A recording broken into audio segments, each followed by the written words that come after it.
Welcome to BNEWS Weekly Special Report. I'm Phil Gallagher along with my guest today, Peter Coppola.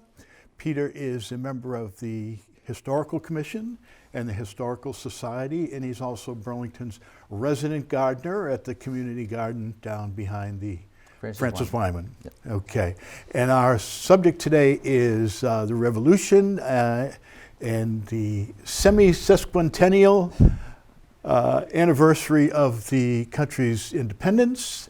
Semi-sesquicentennial means 250 years. Okay, so let's start with what are the plans, if any, Burlington? We didn't do much for our own for Burlington's. We did a party up at the Grandview. Yep. But hopefully the state, the country, and the town are going to do a bit more for the country's 250th birthday. Well, I do not know what the select board is planning. We have not been involved with what the planning for the town for the celebration. The federal it's getting government, late though. There's only a year and a half left. It is, but it's their responsibility, not ours. We are available to help. We're doing things on our own by advertising, especially through BCAT, showing some artifacts. This is the reproduction, but showing some artifacts and talking about the artifacts that we have at the museum and trying to educate people on our role in the Battle of Lexington and Concord and the Revolution, and that's what we're doing here. But in terms of what is going on in the area and things like that, the federal government funded up until a couple of months ago, so whatever funding's out there has been divvied up, and people are doing their things, towns are doing their things. I don't think, other than Lexington and Concord, many of the towns in the area are planning individual celebrations. Really? Well, we'll have July 4th fireworks anyway. We'll have that kind of an event, so we can count that as a celebration of the 250th. Right. All right, so let's roll on into Burlington's role in the Revolution, which was somewhat prominent. We had a few characters that were deeply involved. We rallied some Minutemen, although we were Burlington. We were not Burlington then. We were the second precinct or the second parish of Woburn. Correct. But before we do that, Phil, I'm going to ask you a question. It's not a trick question, but I'm going to ask you a question. This is the Epochs of American History, written in 1894. And let me just read this sentence. Meanwhile, Dorchester, Charlestown, and Castle Island were fortified. A military commission was set to work to collect and store arms. Militiamen were drilled. Arrangements were made on Beacon Hill in Boston for the signaling of the inhabitants of the interior in case of an attack. The people were ordered on pain of death in the event of war to obey the military authorities. So, Phil, what year was that? I would say that would be 1756. That would be a precursor to the beginning of what revolutionary fervor, although it might have been a little bit later. And it was probably written by Adams or Hancock, because Franklin was in Philadelphia at that time. And where was Thomas Paine? Paine was a radical at the time. He might have been, I'm not sure where he was. Okay, well, you're off by 100 years. 100 years? Yes, it was 1650, and it was at the time when King wanted all of the individual companies that had colonies in the Americas to turn in their charters. And the Massachusetts Bay Colony refused to do it. And they were willing to defend themselves in battle. Really? So they set up this whole thing on Beacon Hill. So that gives you some idea of where our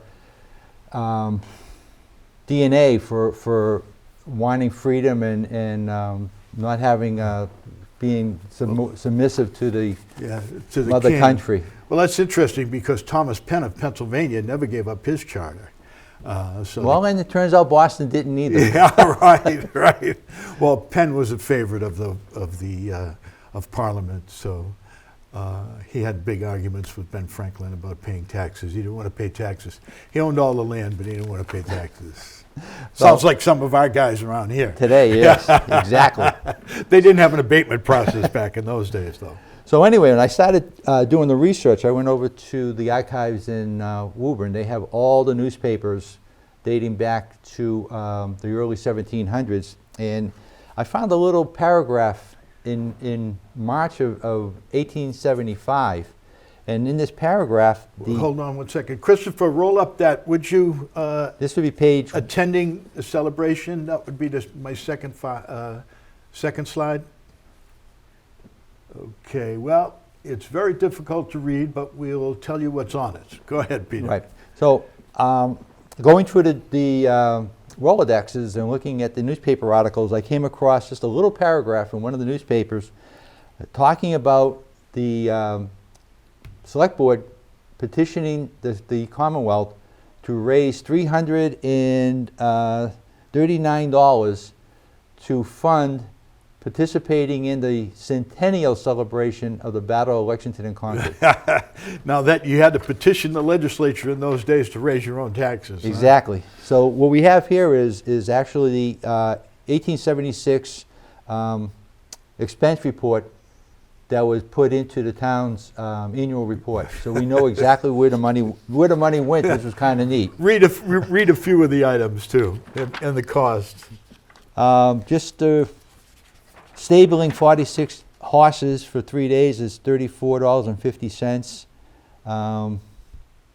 Further down, paying a quartermaster to manage all of this was $14. Dinners for all of the participants was $46 for over 3 days. And then making a banner was the most expensive, it looks like. Just making one banner for $75. Ooh. Burlington, town of.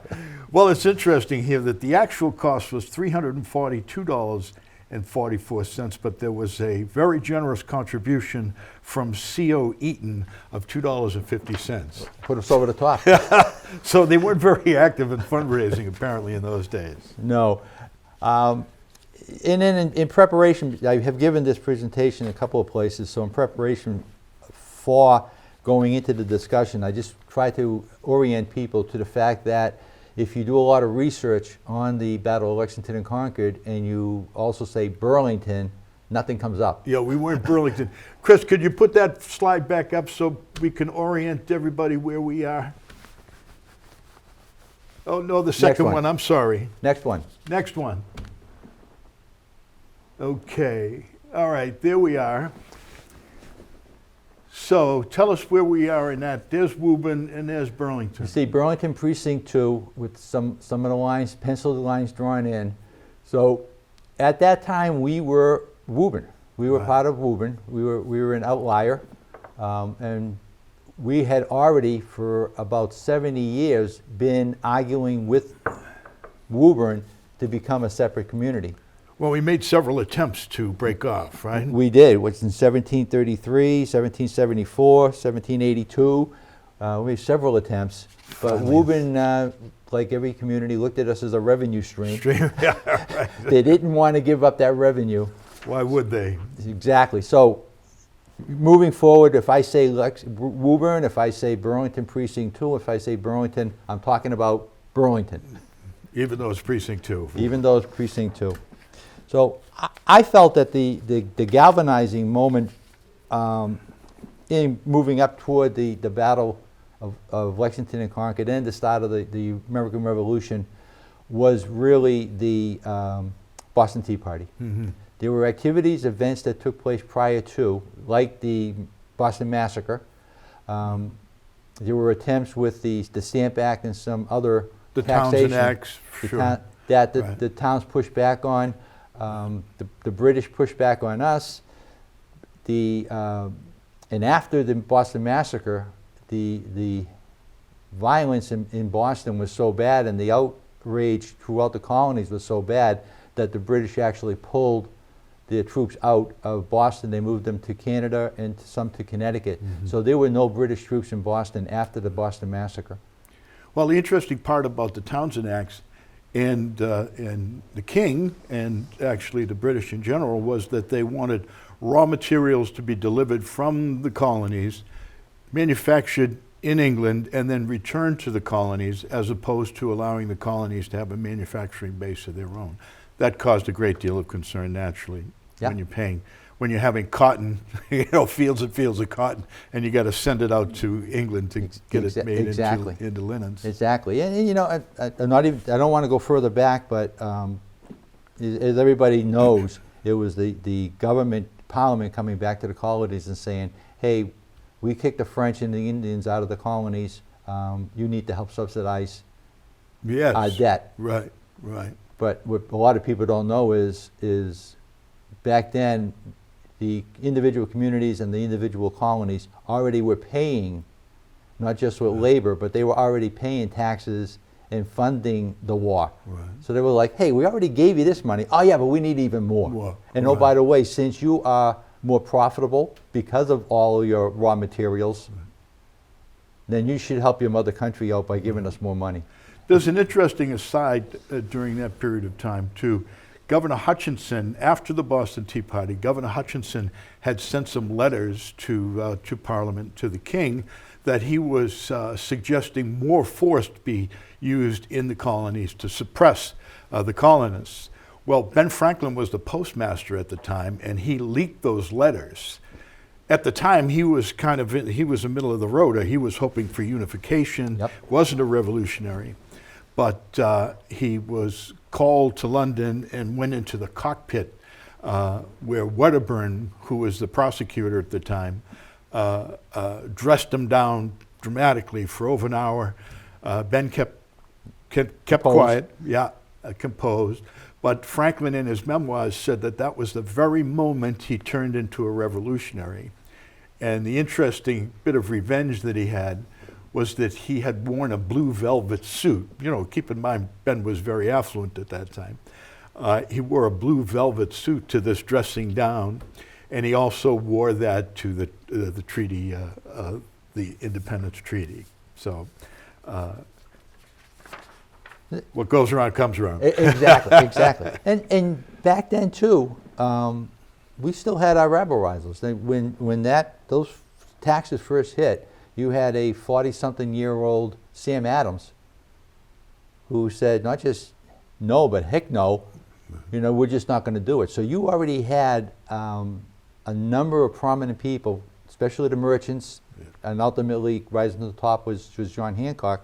But you had a number of people who, as far back as the 1750s, that were just fed up and done with it.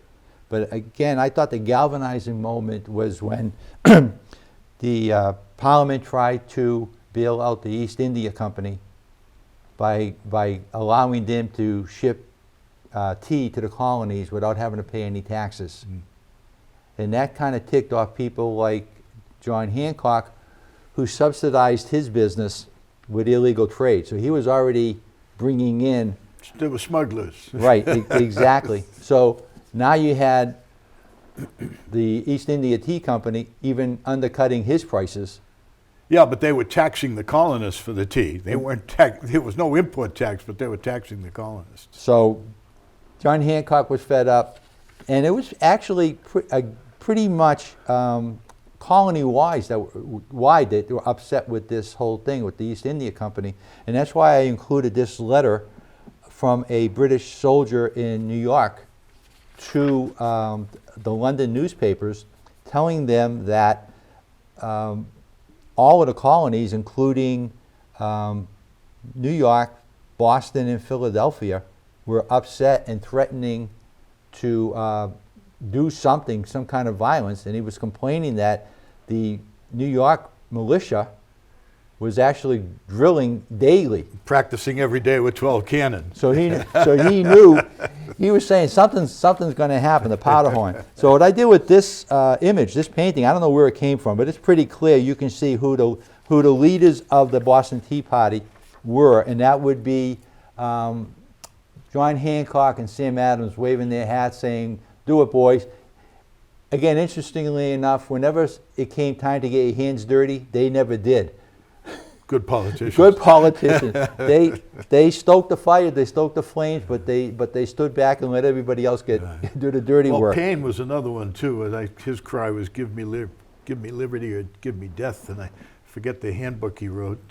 God, Got to go back to elementary school for that one. But in any event, he was a rabble rouser for sure. He was. So this to me was the last straw, because right after that, British Parliament said, hey, General Gage, come down from Canada, and you're going to take over now. You're going to be the governor of Massachusetts. We're dissolving the Massachusetts legislature. You put your people in charge of the Massachusetts legislature. Find a place to house your military, your soldiers. Well, that was another problem too, was that the housing of the military was required to be in residence homes. Right. That stoked a lot of anger. Exactly. So that became known as the Coercive Act, or what we called the Intolerable Acts. Mm-hmm. But one of the things that really struck out to me was he had the power to arrest somebody, charge them with treason, and put them on a boat and ship them to London for trial. So that essentially was a one-way ticket. One-way. You were not coming home. You were going to be hung off the Tower of London as for treason. Well, in the old days too. In those days, I don't know if they started transport then at that time, but you could get transported to Australia if you had any kind of a conviction. Well, before Australia, they were transporting them to the colonies. So it wasn't until after the Revolutionary War. So our heritage of criminals. Transport, yeah, right. Predates Australia. We were Australia before there was an Australia. Okay, well. But in response to the, let's hide that in our history. In response to the Intolerable Acts, what the colonies did was they created what they called a Department of Correspondence, Committee of Correspondence. So what this was is each colony put together a half dozen people, and what's going on in North Carolina, what's going on in Virginia, throw them on a horse, let all the other colonies know. So Massachusetts had a Committee of Correspondence, and our horse rider was Paul Revere. Mm-hmm. So he made several trips from Boston through the colonies down to Philadelphia. That's where the Provincial Congress had set up in 1774. So he was shuttling back and forth between Boston and Philadelphia, passing out the flyers, hey, this is what's going on in Boston, you should be doing this, you should be doing that, bringing back what's going on in the other colonies. Mm-hmm. And didn't have telegraph in those days. No. Yeah, that's the other thing. It's amazing that we can instantaneously know what's going on anywhere in the world today, but it takes a year and a half for us to turn the ship around and respond to it. Back then it was days. I mean, that Paul Revere was a couple of days to get driving down to Philadelphia, but it was instant, boom, act. That's crazy. But the Congress was set up, and that was in September of '74, right after the Boston Tea Party. Then they did independent, non-legal governments in Massachusetts. So we had a government under a legislature under Sam Adams in Middlesex County, and there was a legislature in each of the counties, and they were meeting to talk about preparations to stand their ground against the Crown. And they dictated to every community in town 2 warrants. Warrant number 1 was to create a militia of 30 men. This goes back to the Crown. The Crown, every town, right from the get-go, had to produce 30 men to fight to protect the colonies. So they did the same thing. They didn't call them militia. They changed it to Minutemen, because they would be required to respond within a minute to an alarm. So they required every town to set that up, at least 30 men. And number 2 was to raise funds to support that Minutemen group. And every town did just that. In the case of Concord, and this is from the history of Revolutionary Town, this is the history of Bedford. They wrote that Concord records are explicit in the amounts of ammunition thus obtained.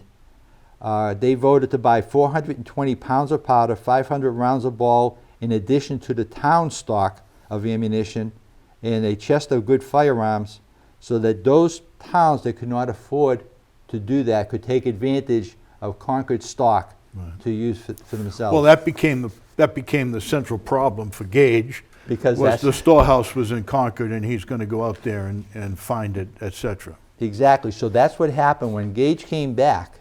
So the military comes back, he comes in, and now this is beginning of 1775. So this is only a few months before the Battle of Lexington and Concord. And these notes came. He was kind of foolish when they evacuated the city of Boston. Kept all of his records and documents. He never destroyed them. Mm-hmm. So when the Patriots came back into the city of Boston, they found all his records. So we have his maps and his written orders to his spies. Mm-hmm. And all the loyalists were captured as well. Exactly. Yeah. So what we have here in the next slide is that's a map. What Gage did was he had two of his officers on two separate occasions march out of Boston to scout the area in and around Concord. So he knew from his spies that there were arms stored in Concord. So his first maneuver in February, he had them go down the Dorchester Neck and come up through Weston and Watertown and Waltham, going up that way and coming in to the west of Concord. So he scouted all the pathways and everything through there and drew up that map. And then in March, he asked them to do it again, which they did, but they did it from a different venue. They did it coming up through Charlestown. And in the process of doing that, they coming back into Lexington, they were informed by a loyalist, hey, there's a shorter way, faster way, and he directed him through what we know as Lechmere Square, right, Dorchester Ave into Harvard Square, and then right up Mass Ave. So he gave them a shortcut, which they put on their map. Through Menotomy, right? Through Menotomy, which is Arlington, exactly. So they did this map, and they reported that people were aware of who they were. And in fact, right after they left Concord, the residents of Concord immediately started taking the stores out of their depot and spreading them around so that when the British came, they wouldn't find them. So that's going on. And also, in April, the ice melts. This is the warm weather. So the ice melts, and the British start doing repairs on the vessels that are in the harbor.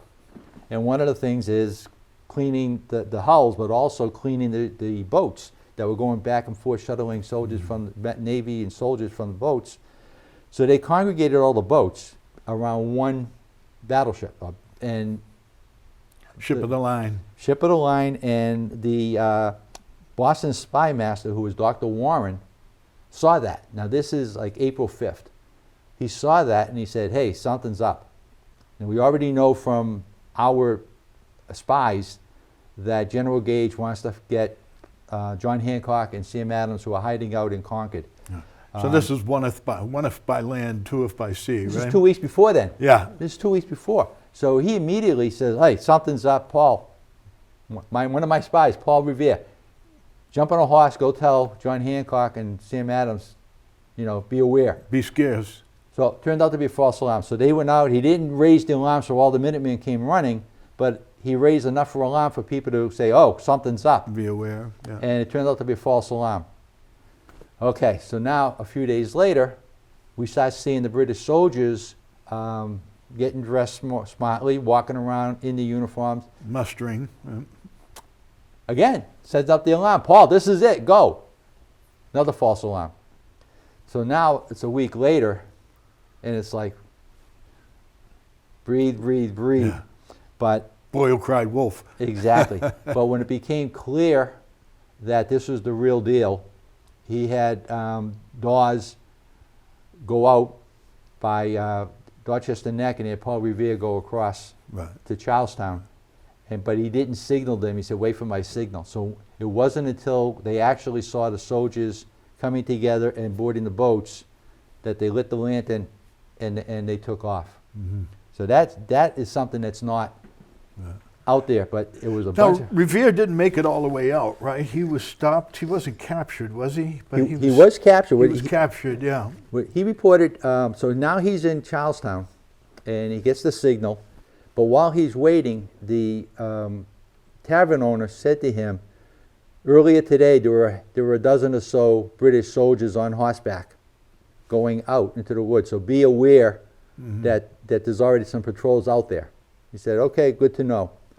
Gets the signal, he starts riding. He gets over to, from Leechmere Square, he's heading up toward Mass Ave, and he runs into a couple of soldiers. Does a U-turn, takes off, and says, I can't go that way. So he went over to the Mystics. He came up through Medford, Monomoy, Menotomy. Arlington, gets onto Mass Ave in Arlington and takes up. So if you look at that map, you could actually see Dawes's route where he goes down through Dorchester Neck and then up around into Cambridge. And you can see Paul Revere's original route, which would have had him about an hour or so ahead of Dawes in terms of warning the public. But because he had to go out of his way, they pretty much were met up with each other on the route. On the route, sure. So Paul Revere, he's marching around, he's getting going. He gets into Lexington early in the morning meaning the middle of the night, and he wakes Hancock and Sam Adams and says, hey, the British are coming, this is the real deal, no more false alarms, you need to get out of town. And Hancock was similar to you, Phil. Hancock said, oh no, I'm going to stay here and fight, where's my sword? I'll show them. Yeah, right. I don't think that's a good idea, but... Well, let's talk about Burlington's role, which was, was pretty prominent. We sent a bunch of people over there as part of the precinct 2 of Woburn, and we also had a couple of visitors here that were fairly famous. They came to, I think, the Grand View, right? So and were hosted there. So tell us about that. So after Revere gets through, he starts going up to a Concord, and he does get arrested. He did get captured. And he's now being escorted along with some other prisoners back toward Lexington, and they hear gunfire. And the British major says to him, what's that? He said, that's the warning. Everybody's coming out. You guys are already surrounded. You're in trouble. Right. So what the major did was he cut their harnesses, pushed the horses out of the way, left them on the ground, and took off to go warn the British troops coming up from Arlington what's going on. Revere took that opportunity to run to the clock house where Hancock and Sam Adams were, and by that time they were already starting to evacuate with some Minutemen, so he escorted them from the clock house, which is down by the intersection of what is now Lexington Street and Hancock Street in Lexington.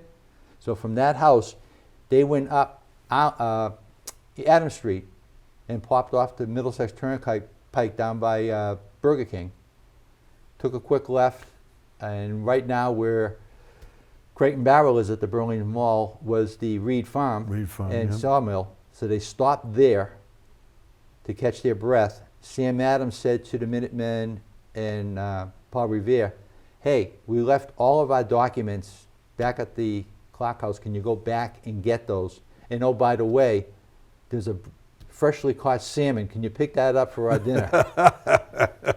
Yes, okay, you got it. So Paul Revere and the Minutemen went back to Lexington. Sam Adams and John Hancock were escorted up to Abigail Jones's house, which is the painting that's in the lobby of the museum. So they were escorted there, which the Reverend... Where is that? Where is that located, that house? That would be now in the area of... when you're coming up Lexington Street from the mall, you have Independence Boulevard, about halfway up, about maybe a quarter mile from the center of town. There's Independence Boulevard on the right, and then Hancock Street on the left. So it's right Wasn't there. the Walker House down there as well?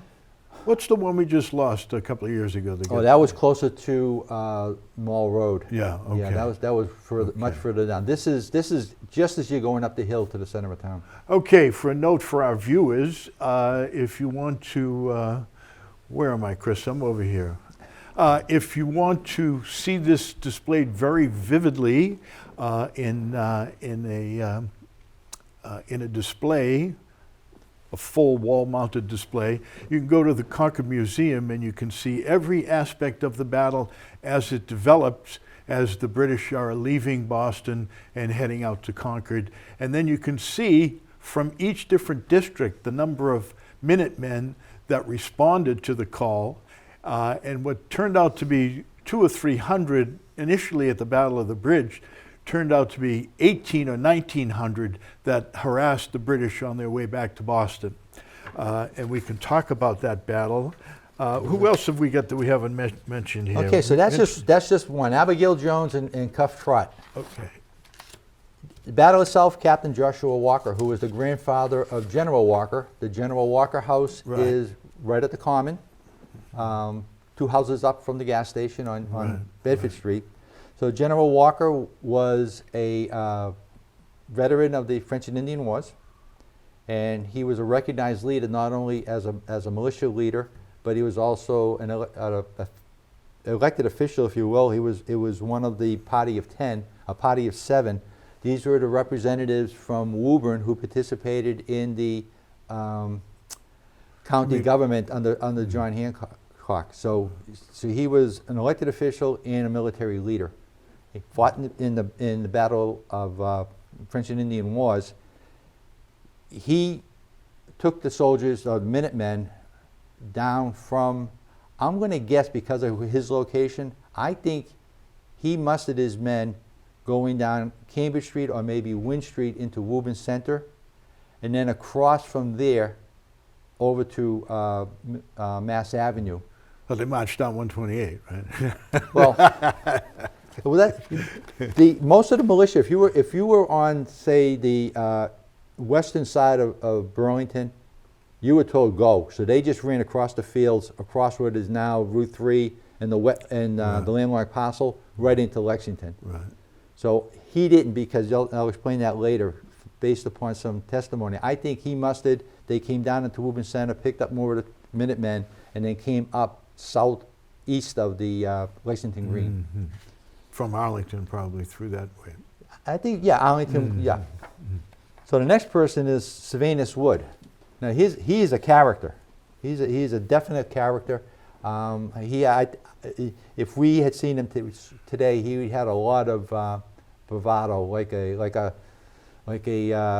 professional athlete today who thinks he the like greatest. Muhammad Ali. Yeah, this is this kind of. So he kind of pushed the envelope with his tall tales, but he is credited with the fact that he took off, as we said. He lived down by the Mary Cummins property. Mm-hmm. He just ran west right into Lexington Center. He got there with his partner, Robert Douglas, in time for Captain Clark, who was the head of the Minutemen in Lexington Center. Captain Clark asked him if he would stand on the green with the other Minutemen. So we had 2 Burlington residents who were there when the British came up mm-hmm. Mass Ave from Arlington into the green. He was standing there. So he was there when the first shot was fired. Too bad he didn't take any pictures.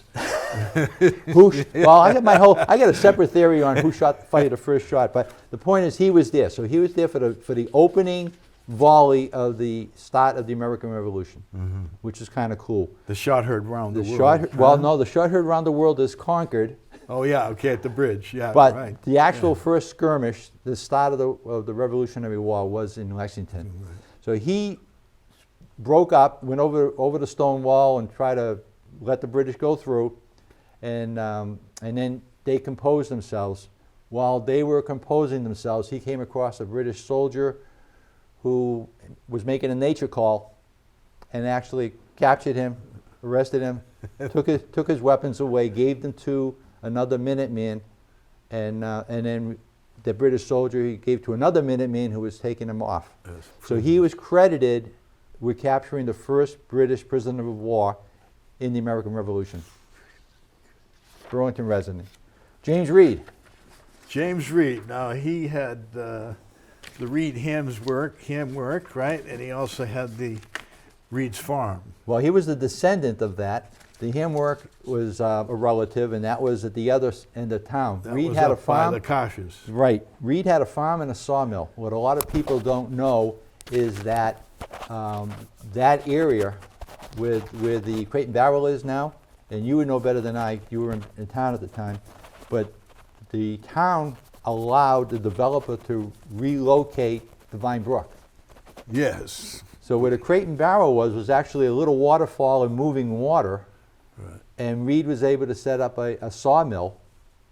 Well, they actually put it underneath the mall parking lot, I think, is where it went, because you know it comes out by the DPW barn. Right, right. Yeah. So Great idea, right? try to do that today, and Oh, my Concom will be all over you. Yeah.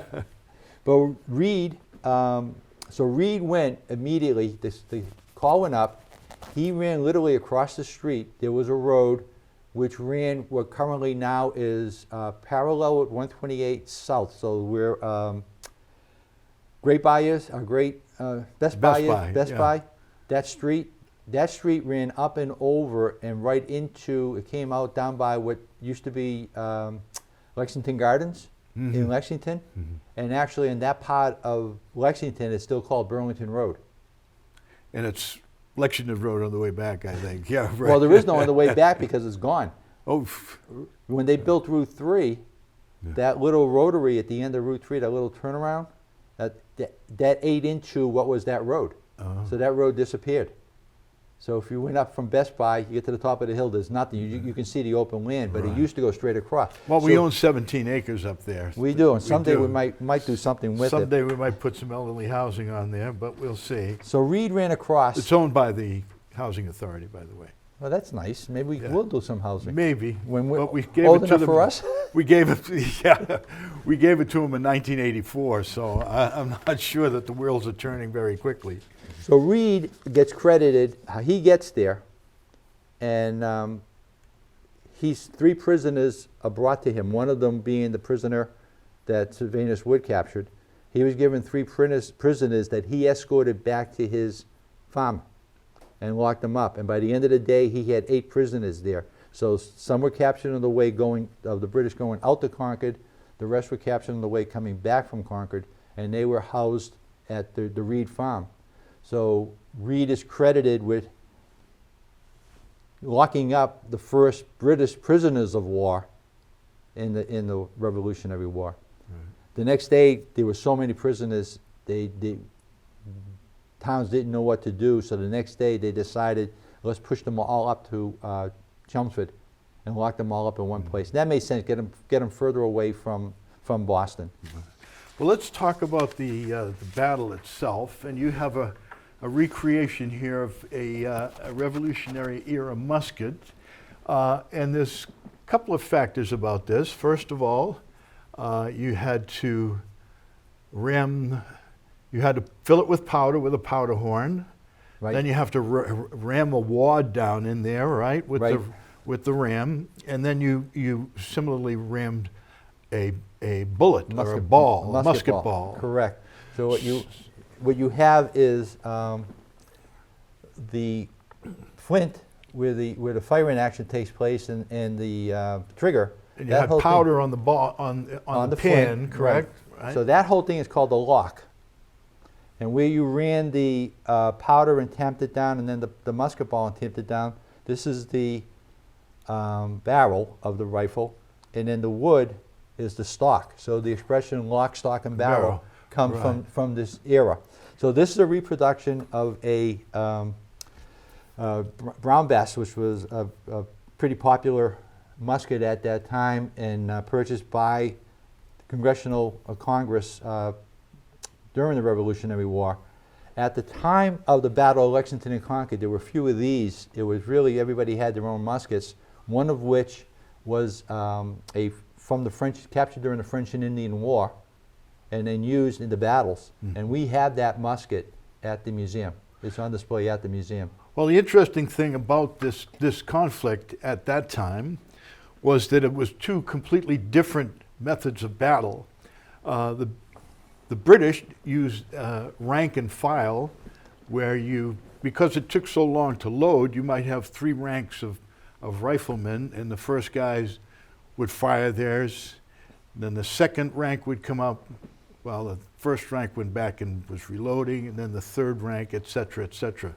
Well, the Minutemen weren't doing that. The Minutemen were probably the first example of guerrilla warfare, where some of the British accounts of the battle were that behind every tree and every stone wall and every rock was some guy with a musket shooting at us. Well, so they weren't prepared for that kind of battle. No, they weren't. And I actually pulled down some information from the internet, and this rendition, this write-up about the Battle of Lexington and the Boston Tea Party and everything was written by a British resident, Great Britain. So this is like the liberal versus the conservative view of the battle. Well, they had a traveling correspondent, apparently. This person writes that the British really didn't think much of the Minutemen. Mm-hmm. They downplayed the ability of the Minutemen. They knew the militia; they were militiamen. But they downplayed it, their abilities. What they forget is that the Minutemen, while fighting in the French and Indian War, learned an awful lot about fighting. Plus, they were countrymen. They shot their food and they were out in the woods. But they were fighting an enemy who didn't line up like the Brits did. The enemy also shot from behind trees and behind rocks and everything. So they learned their tactics by fighting the Native Americans. Yeah. So that's where their savviness comes up, if you will, about that. They were smart about that thing. So the British, they didn't really respect the abilities until after they got back to Boston. They said, you know what, these people are a lot better prepared and a lot smarter than we give them credit for. Well, much to their detriment, we could go over the casualty figures. In the end, if you go to the Concord Museum and see how the battle developed and into the end, you can see why the British took some pretty heavy losses. 300, they mustered what? How many men did they muster in the entire battle? I think 700? Somewhere around 750 were marched out. So they lost almost half of their, 300 were killed, 173 were, no, I'm sorry. There were 300 casualties, 73 were killed, 174 wounded, and 53 missing and captured. So, it was a tough day for the Brits. It was. It definitely was. So they had a lot more respect. And ironically, if you want to back up a little bit more, we had twice as many Minutemen than there were British soldiers in the city of Boston. Mm-hmm. So Gage was already outnumbered 2-1 going into this thing, and he requested more troops. Well, he also requested a cannon be brought up, but that was a little late to the game. Exactly. Yeah. So they totally underestimated what they were battling. While the battle was going on, now that Dr. Warren sent out the alarm, so the British troops took off, the Minutemen were mustering. Well, Dr. Warren and all the other patriots packed up their bags and they got out of Boston the same day, because they knew they would be arrested. So they bailed out of Boston, and it had to be prearranged because they congregated at Breeds Hill, Bunker Hill, and after the British got back to Boston, all of the Minutemen coming down from New Hampshire and points north and east, and everybody from the west congregated there, including Captain Walker and the Burlington Minutemen, all congregated at Bunker Hill. So when the British woke up the morning of the 20th, what they saw was campfires, smoke from the campfires. So how soon after the Lexington, the bridge, how soon after was Bunker Hill? Bunker Hill was only a month later, I think. Right. Wasn't it? I'm pretty sure it was only a month later. So, I mean, it was boom, boom, that all of this occurred. Right. Now, wasn't Gage also the one who was defeated by Washington at Albany? Yeah, later. Much later. That was the defining battle of the Revolutionary War, and Gage Gage had tough luck as a general. So yeah, a lot of things went on when they evacuated Boston, evacuation day, and they relocated to New York. Gage and other officers sent their spouses back to London before they went down to New York. So they left Boston, regrouped everybody in New York City, and then prepared. That's why Washington, he came up after he got the cannon from Fort Ticonderoga. The next morning, the British saw them on Dorchester Heights, said, we got to get out of here. Didn't know we had no gunpowder or ball. All they saw was the cannons. Well, you know you're in trouble when you send the women and children home. Yeah, exactly. So they evacuated. Washington immediately went to New York, and that was several months. But that's when that's when the Revolutionary War, in terms of fighting battles, really. Right. But it all started here in Boston, and Burlington played a prominent role. And I think it's important for the residents of town to know that. All right, well, tell us what else you've got up at the museum that we should be looking at. You've got the original French musket that the Minutemen used, right?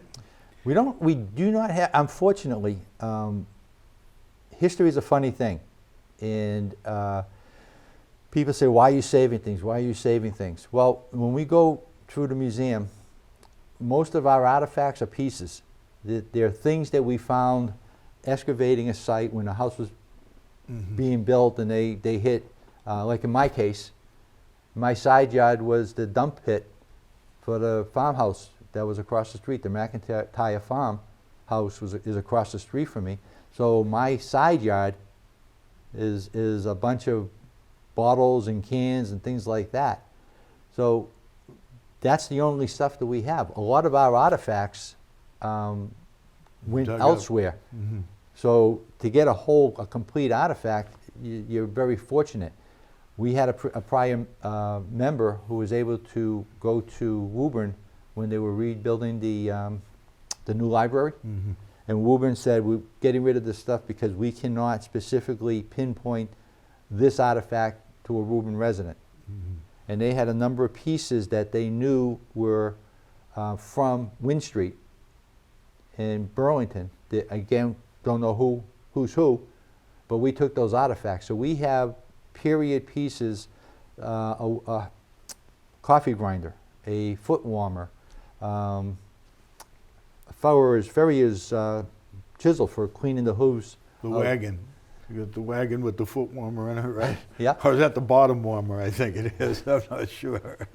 So we do have those artifacts, but then we have a lot of pieces, and that's what's kind of sad. But we do have some artifacts from that period, a lot of pieces, and then we try to make some reproductions, and we'll probably pull those out as we get our new storage area behind the West School when it's approved, and we'll pull some of these things out and make the museum less of a cluttered antique shop and more of a chronological order of the changes in Burlington. Right. But we have a lot of things related to the hearth. We have some good artifacts at the Grandview Farm in the Marion Tavern. Right. We've got some pewterware in the Marion Tavern. We have a couple of reproductions, one in the Marion Tavern, one at the museum of a tobacco pipe box. And when the school children come in, you know, they're trained now that smoking is so bad, they actually cringe when you say this was a tobacco and here's a pipe. They kind of cower.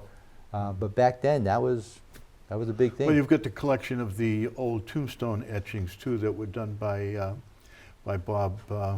Rob Costa. Rob Costa, sure. And we're going to get 8 of them are going to be framed, and we'll try to get them on display at the library and at the Grandview Farm, and then hopefully we'll keep them up permanently at some point. Right. So we'll have those. Now, when is the museum open?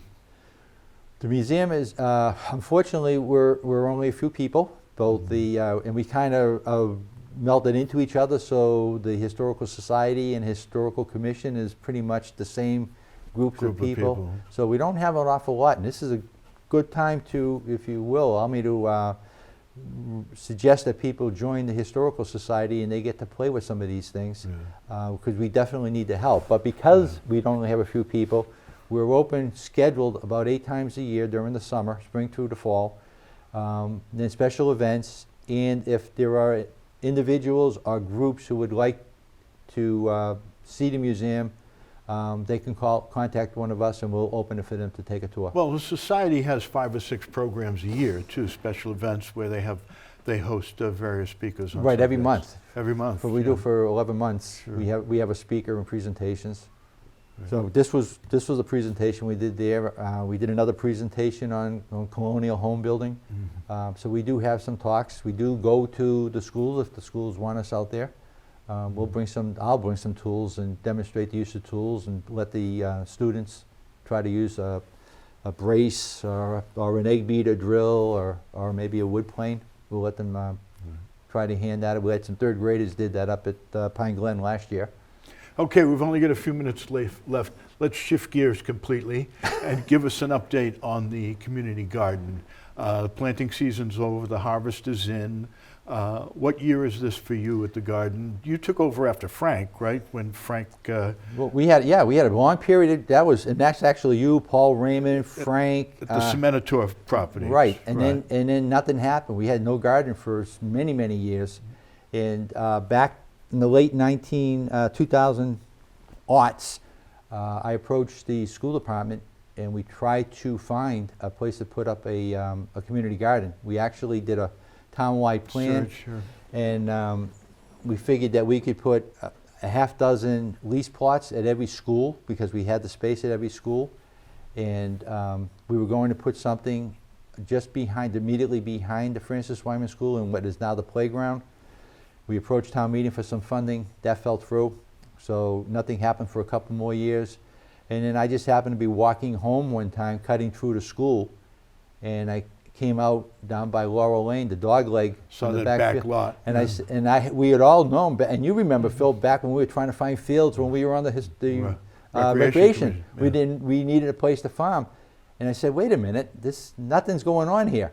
It's a perfect spot. So the school committee gave us a thumbs up, and at the time it was Wendy Pavlicek from the Science Center, the food pantry, Jay McInich, and myself that started clearing the area for what is now the community garden complex. So we're entering now our 12th year. Well, it's not quite as large as the Cementor property, but the yields seem to be quite substantial. We started out with just under 700 pounds, but as we were able to bring in compost and make our own compost and get rid of tons and tons of rocks, every year we increased and increased and increased. Last year we hit 4,000 pounds. And this is all fresh produce that goes directly to the food pantry. Yes, the Victory Garden side is all fresh produce. 100% of that goes to the pantry. And we were really getting close to our goal of, during the harvest season, getting up to 30% of the family's needs coming from the community garden. Unfortunately, last year, the number of families in need increased faster than our output, our yield. So we're actually falling behind now, and we need to expand the garden. So we're hoping to do some, without making the area from the outside look any different, we're hoping to increase it by at least 50%. Okay, so we need some planters out there who want to volunteer at the garden. They can get in touch with you where? At what address? They reach me through the food pantry. Just contact the food pantry. Okay, Julie Lewis or Jim Sheridan? Yes, and they will pass your information on to me. And right now we have about 9 volunteers. We asked 2 to 3 hours a week for 26 weeks during the growing season. Your time. You don't have to come at a specific time. Just come, either weed or water, and that's all you need to do, a couple of hours a week. Many hands make light work, Yep. ladies and gentlemen. Think about joining the garden. Think about joining the garden club. Think about contributing to the community pantry, people helping people. Unfortunately, that's all the time that we have. Here I am here. I want to thank our guest, Peter Coppola. Thank you, Peter. Thank you. Thank you, and have a pleasant evening.